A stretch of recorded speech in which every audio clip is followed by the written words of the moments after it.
Hey everybody, it's your Gay Sports Fanatic here. I want to welcome you back, or here, if you're here for your first time, thank you for joining. This week's installment, we're going to talk about college football week 2. We got a great slate of games this week. Let's first recap a little bit from week 1, and we learned some things. So I'm going to talk about the dogs of the week and the winners, and then a couple teams that I might have some questions about. So let's start with the dogs.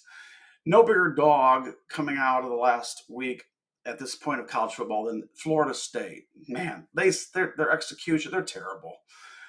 Now we just skip across state to their rival Florida. They looked awful. They're just totally outclassed by Miami. Florida will finish in the bottom third of the SEC. It's going to be a tough year for Gator Nation. Can't you wait? Aren't you so excited for that Florida State game, that showdown at the end of the year? Anyway, another team that I kind of put on my down list here is Clemson, who I know they're playing Georgia, but in the second half in particular, they just got absolutely dominated. So Clemson down, Oregon down. They only won by 10. They're ranked third, and they're only won by 10 over Idaho. So down. Wisconsin, it just didn't look good either. Down on Wisconsin. And then how about just the ACC? Except for Miami, down. I mean, Florida State, Clemson. I mean, your flagship programs are terrible, but Miami is good. So that leads me to our winners, and let's just start right in there with Miami. They, to me, were a big winner coming out of last week. Yes, they played a not good Florida team, but they did it on the road and they completely dominated. Game was never in doubt. Miami up. USC. Now that was quite a game for USC. I mean, a lot of new faces, tons of question marks. I think they answered a lot of questions in the affirmative last week with that win over LSU. LSU is a good team. I mean, they will be a mid-tier SEC team, but that was a solid win by USC out of the gate. They showed a lot of tenacity. They showed a lot of physicality. So USC up, and you're going to make some noise in the Big Ten. The next team is not last but not least is Notre Dame, who went into one of the most hostile environment for me in college football, which was Kyle Field against Texas A&M. Texas A&M is not a bad team really at all. They will be a mid-tier SEC team as well, but Notre Dame ground this game out in a tough place to play. I give Notre Dame a lot of credit. Put Notre Dame in the college football playoff. It is over. The only game they have left all year is at USC, and of course, I just mentioned them as a winner this week. So that is no cakewalk. Even if they lose that USC game, they're in. And 11-1 Notre Dame is in the college football playoff. 12-0, I don't know. They may be a number 1 seed. I don't know. But anyway, Notre Dame up. My mediocres, Michigan looked. I don't know. I know they're adjusting, new coach, new players.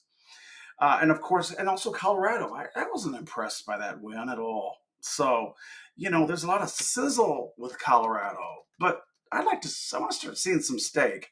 So anyway, that's kind of my quick recap of last week. Let's get right into week 2.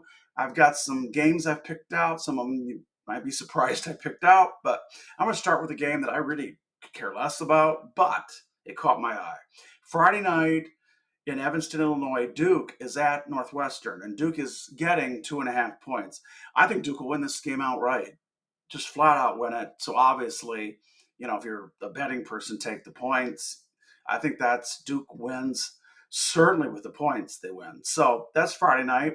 Let's move on to Saturday. Penn State is minus 34 versus Bowling Green. I've been saying all along that Penn State is a sleeper team, not getting a lot of attention this year. I think they're ranked pretty high, but you just don't hear a lot of chatter about them. You should, because Penn State looked. I should put them in my winners, by the way, earlier in the video, because Penn State looked great at West Virginia last week. I had to take Penn State. They're giving away 34 points against Bowling Green. I take Penn State to cover this. Next, we're moving to Ann Arbor, Michigan. Now, this is the game of the day. This is Texas at Michigan in the Big House. Texas has now moved to a 7.5 point favorite. That is a bridge too far for me. I think Texas will win this game, but I could never throw away 7.5 points Texas's way on this. I could never do that. I just couldn't start in that hole. I may be wrong. I do think Texas will win. I don't have any confidence to give a recommendation on this spread. If it comes back down to 6.5, I'd grab Texas. Next, we have a game that I'm from Iowa. This is a big game. Most outside of Iowa, you probably could care less, but it's the Iowa State Iowa game. It's a game a series I kind of wish as an Iowa fan they would just cancel, because if Iowa wins it, they really don't get anything, and Iowa State gets up. It's their biggest rival. If they win, they gain a lot, and Iowa State can really get up for this game and pull a surprise. Iowa looked great in the second half last week of their game. Most offense they've produced in who knows how long. Iowa State looks solid in their opening too. I think this is the best Iowa State team they may have had in a long time. So in this game, I hope I'm wrong. This is one of those things where you ever had that you made a prediction or a thought and you go, God, I hope I'm wrong. So I hope I'm wrong here. The line is Iowa State plus. They're getting 2.5 points. It's in Iowa City. I hate to say this, but I think I take Iowa State in the points in this one. As far as who will win, I'm going to give a slight edge to Iowa there, but I don't know. This is a total toss-up to me. This game is always close, so I'm going with Iowa State with the 2.5. We got another game, Northern Illinois at Notre Dame. Notre Dame is my big winner. Notre Dame is giving away 28 points. I would take Notre Dame and give those points away. They will cover that spread. Next is Colorado at Nebraska. This is a great game. So Nebraska, they're kind of like the Dallas Cowboys of the NFL. Every year, they're coming back. They never do. Nebraska has spent 27 years in just hell. They lost so many close. It's ridiculous how bad they are. So once again, here we are, and we'll see what Nebraska can come up with. So they got a chance to do it with Colorado and Coach Primetime coming in. Colorado, believe it or not, is a 7-point underdog in this game. I like Colorado plus 7. As far as who's going to win this game, I would probably go with Nebraska.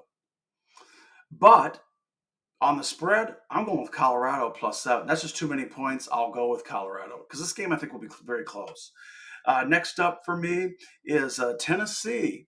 Again, a team not getting a ton of attention. I think maybe should. Tennessee is against North Carolina State. Pretty good team, too. This is an interesting one. North Carolina State is getting 8.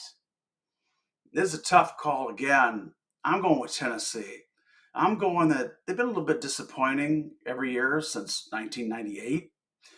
I think Tennessee's going to come through here. I think they're going to win this game. And then I also think they're going to cover that 8-point spread. Next, last but not least, is a game that probably nobody will watch except for Oklahoma fans. It's Houston at Oklahoma. Oklahoma is giving away 29.5 points right now. So they're a 29.5-point favorite, the Sooners. I'm taking Oklahoma clearly to win. I'm taking them to romp and to beat this spread. So, you guys, that's my quick look at college football week 2. Feel free to comment. Let me have it. If you like, please please subscribe. Love me, hate me, don't ignore me. Subscribe and you'll get notices on all the stuff I post on here, which is like twice a week. So I want to thank all of you for joining here. We will see you soon. Enjoy week 2 of college football. Thanks, you guys.